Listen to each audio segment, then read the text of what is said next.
Bismillahirrahmanirrahim. Assalamu alaikum and good morning. I'll welcome you all guys and the lecture of the series of the epidemiology subject.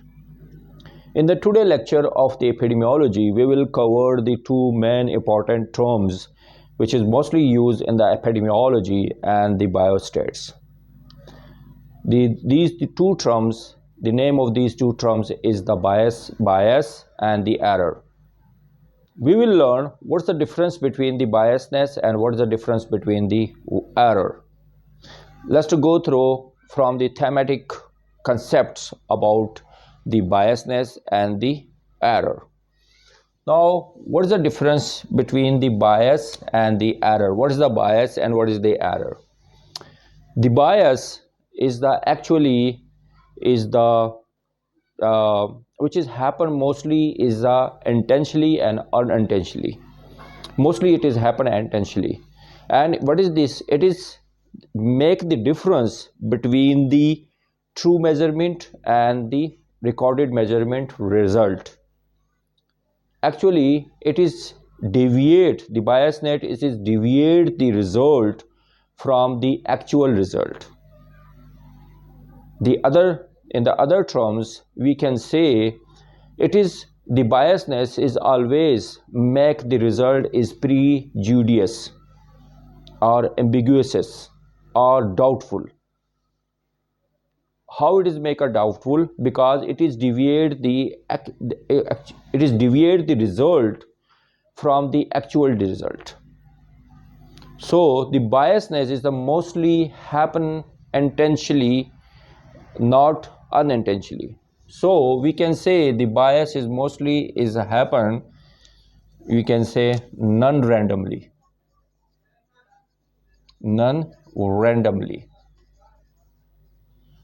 What is the non-randomly over here? It is mostly happen by the choices. Okay,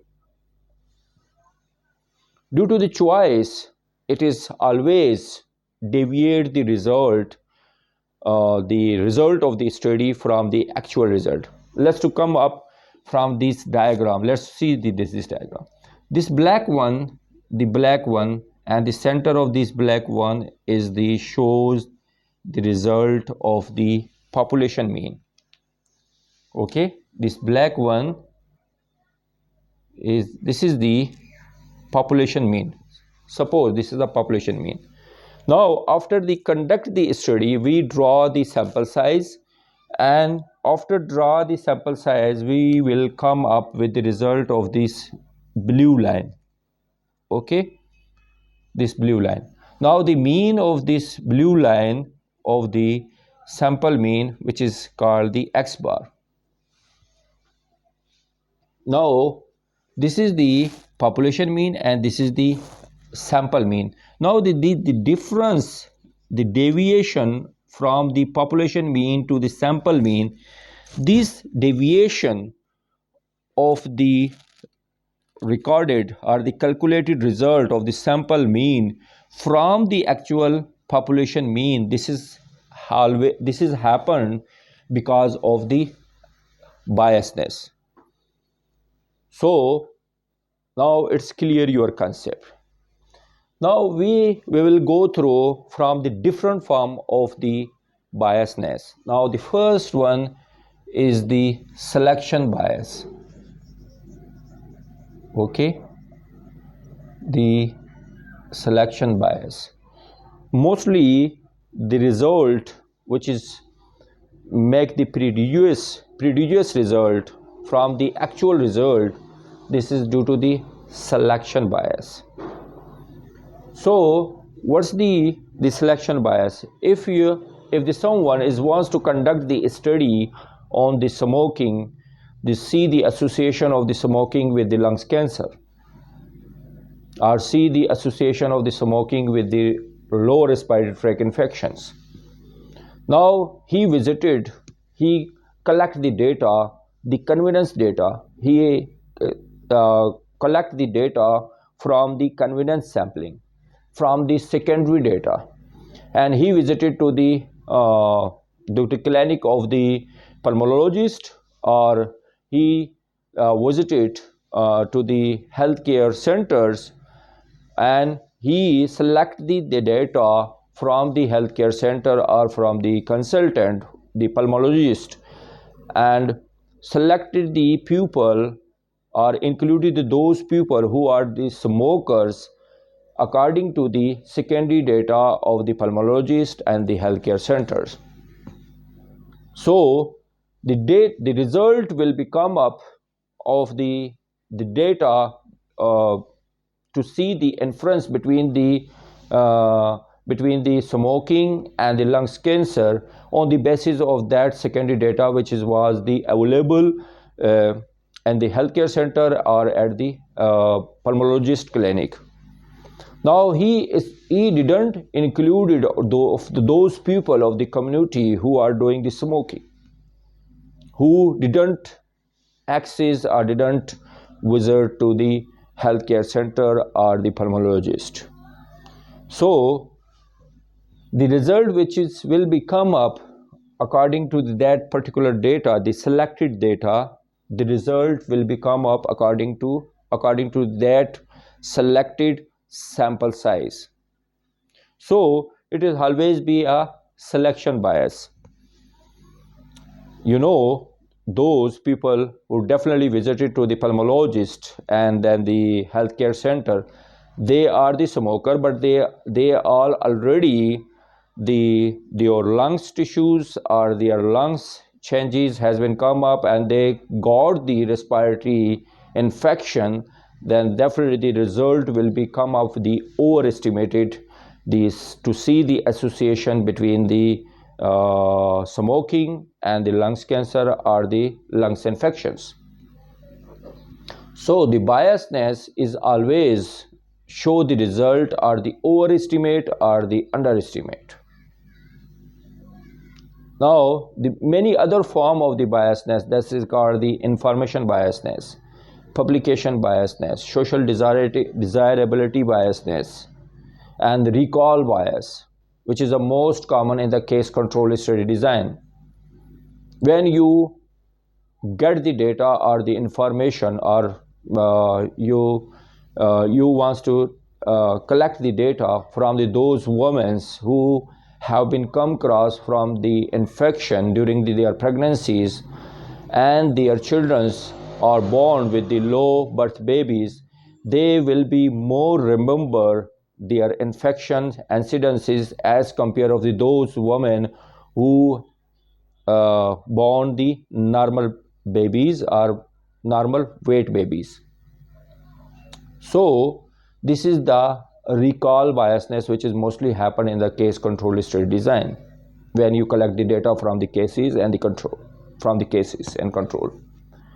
And the second one is the analytical biasness is always be happen at the time of the analysis. So the so many form of the biasness is let's to come up on the main concept about the biasness. The biasness is actually make the result prejudicious, doubtful, and the doubtful and ambiguities.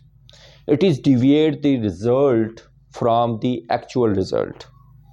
So it is mostly happen is the non-randomly. It is mostly happen by the choice. Okay, now on the other terms is called the error. Error is always been happen by randomly.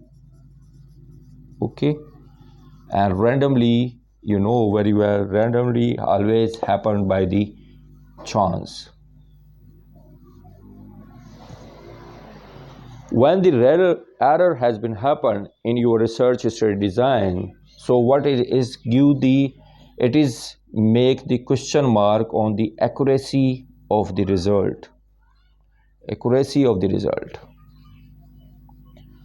It is always happen, you always can find out this error by the calculation. By the calculation, you will be find out this error.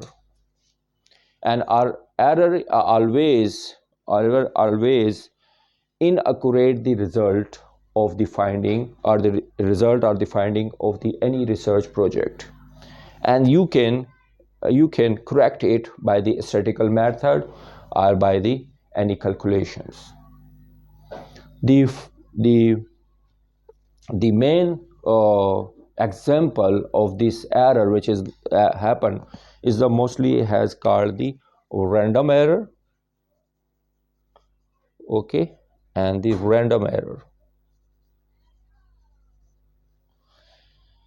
And this random error, you can minimize it by minimize this error by increasing the sample size. When the error always be happened by the random error, which is the mostly is a common the random error, which is happened by unintentionally, you can minimize this random error by increasing the sample size. When you increase the sample size, that the random error will be minimized, and you can correct it by the calculations.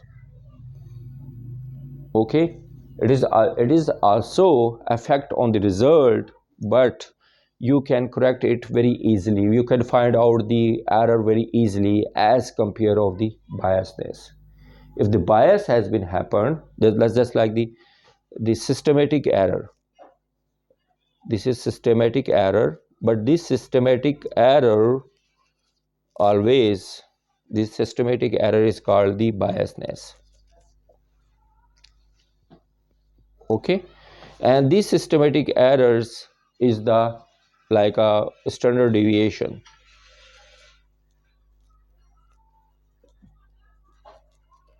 Okay, the difference between the population mean and the sample mean, the difference between population mean, or you can say parameter with with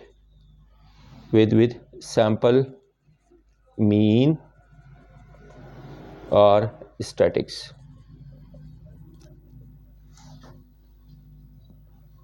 So this is a systematic error, and the systematic error is always be happened by the biasness.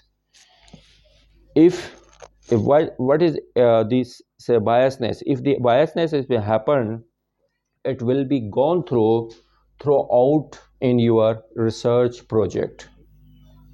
Suppose you have been done if you and during the proposal or through the planning process, in the planning process when you are making the proposal, in which you have didn't calculate the result on the accurate or the correct statistical method.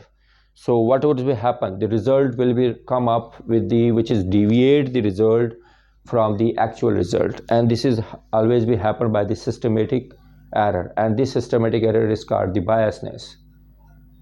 Because you should have, if you want to conduct the descriptive study, then you want to conduct either you are conduct the inferential statistics. For the inferential statistics, you always be apply the inferential statistical method.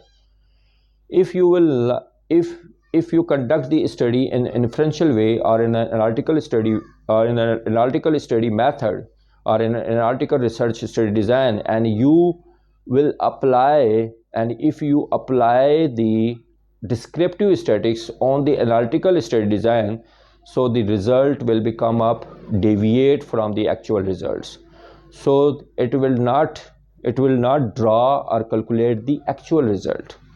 So this is this method where you didn't apply the actual statistical method. So this is called the systematic error, and this systematic error is called the biasness. I hope in a today lecture it's a clear your concept about the biasness and the error. What's the difference between the bias and the error? And the last, I request you to watch my video lecture properly. It will enhance your knowledge or information and the grip on the epidemiology subject. And the last, request you to subscribe my YouTube channel and press the bell icon. By pressing the bell icon, you will get my new lecture as soon as I upload on my YouTube channel. Thank you so much. Allah Hafiz. Take care of yourself.